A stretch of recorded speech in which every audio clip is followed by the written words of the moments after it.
Then Abimelech said to Isaac, "Move away from us. You have become too powerful for us." So Isaac moved away from there and encamped in the valley of Gerar, and settled there.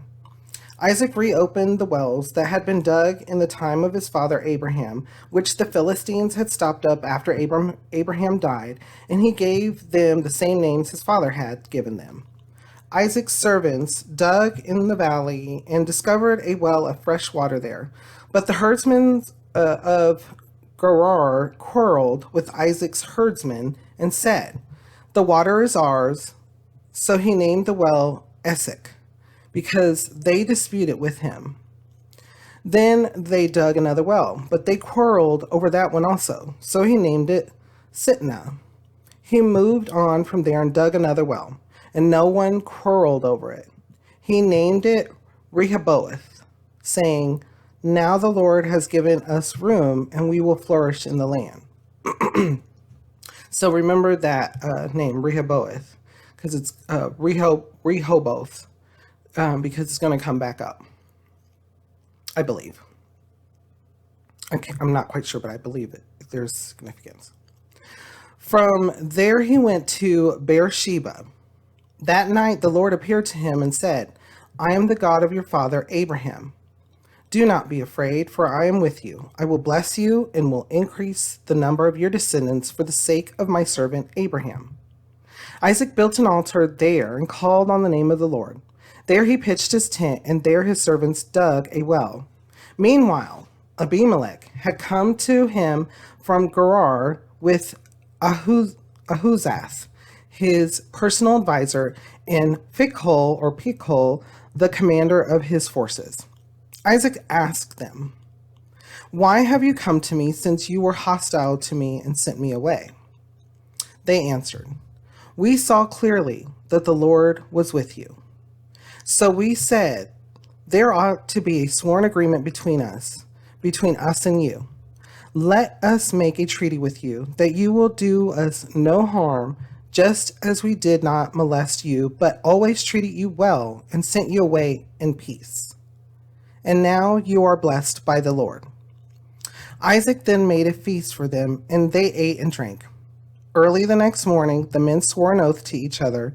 Then Isaac sent them on their way, and they left him in peace. Very interesting.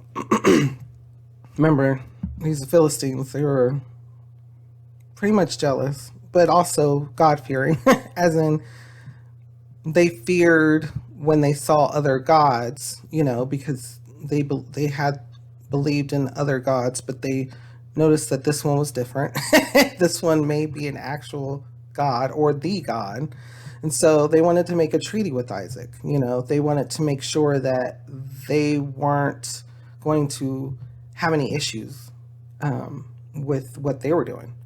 It's kind of like that, well, we're scheming over here, we're plotting, we're planning over here, but we don't want to cross paths with this one over here.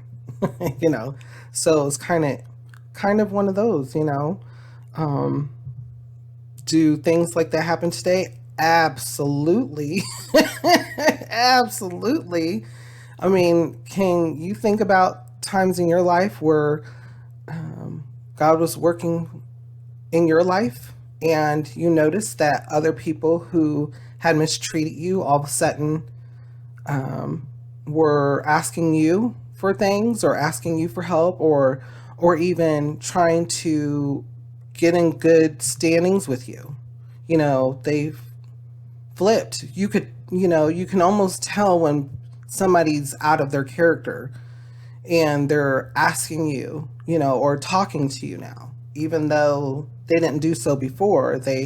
You knew that they had been slanderous or something against you before. Remember, the Lord works for us. We don't have to fight our battles. We need to be ready and be prepared, but the Lord does all the work for us. We just have to have faith in the Lord. And so with that, let's continue to read. That day, Isaac's servants came and told him about the well they had dug. They said, "We found water."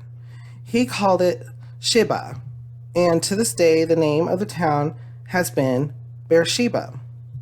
When Esau was 40 years old, he married Judith, daughter of Beri the Hittite, and also Basemath, daughter of Elon the Hittite. They were a source of grief to Isaac and Rebekah. So, reading over this portion, I know, like I mentioned earlier, like the Bible likes to go over a lot of information, and then near the end of a chapter, it'll give you a brief like description of things that are also going on, and those are important. So it's almost like, oh, by the way, and this. So take note. And so, what kind of thoughts or feelings come to your mind when, like, for instance, for me, like I just mentioned, places, not just at work, but in different situations where someone was against you, and then all of a sudden they're trying to get on your good side, or they're trying to, whether it's genuine or not, they're trying to talk to you. They're trying to communicate better with you, address you in a different way, whether it be in school. I mean, school is one of, I mean, you have the popular kids, the bullies, the kids who feel like they're the only ones, that nobody knows about their feeling. But it's interesting because there's a group of those too.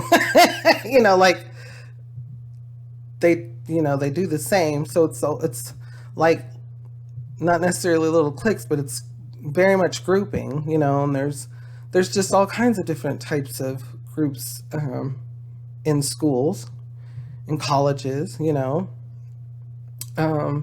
So that can be seen and thought of in that way as well, as in,